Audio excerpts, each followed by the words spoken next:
What's going on, everybody? This is Phil Jones, Mike Jones. Have you guys know me personally, professionally?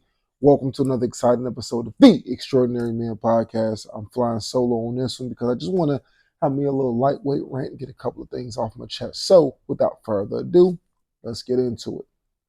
So, here's one of my beefs. It's not really a beef, but it's more so of just an observation, right?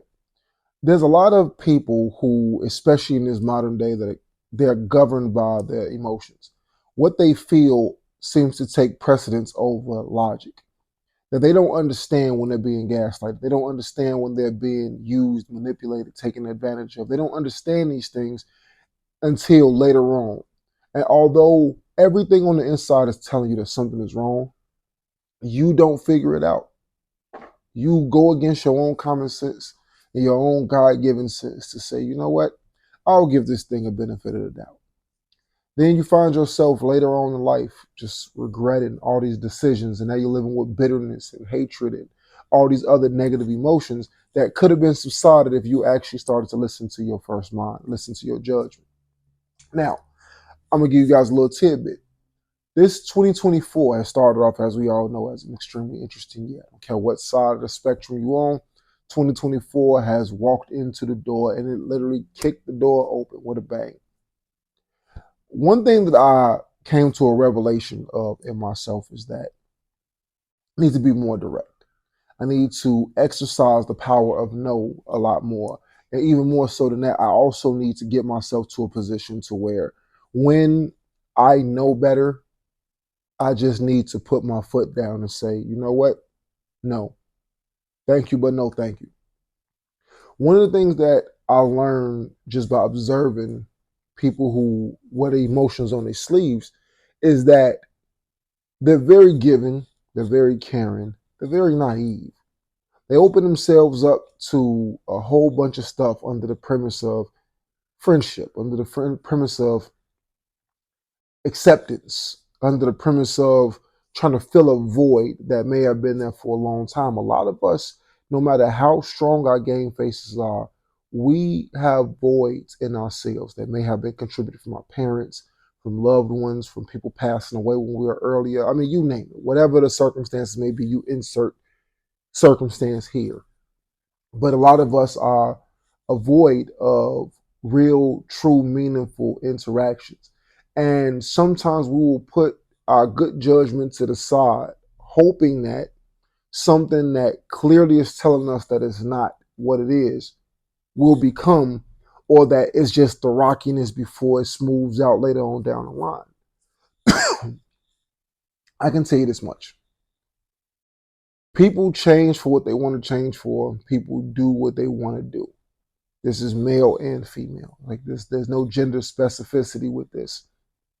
And no matter how many of these across the board, across the tennis racket, gender war conversations people want to have, is that people are people. People will dedicate themselves to what they want to do. They'll move the goalpost for who they want to move it for.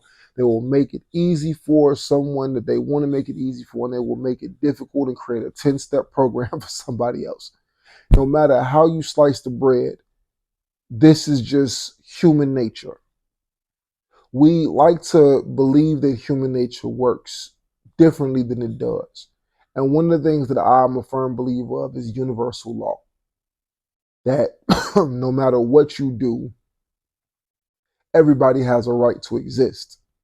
Everybody has a right to try. Everybody has an equality of opportunity,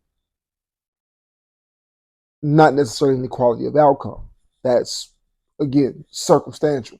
Those who are more highly competitive generally will walk away with more, and those who are less competitive will generally walk away with less. That's just kind of how it works.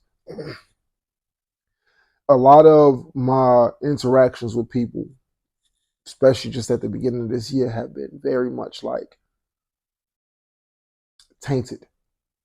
My perception of things have been very tainted, primarily because you encounter so many people who they look for people to entertain themselves by. They look for whatever situation that they can get themselves involved or invested in so that they can manipulate one side or the other in order to create entertainment for themselves.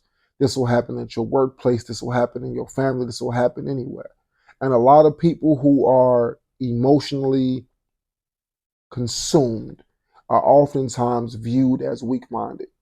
Reason being is because that attention that they get sometimes will dictate and sway how they move, how they position themselves.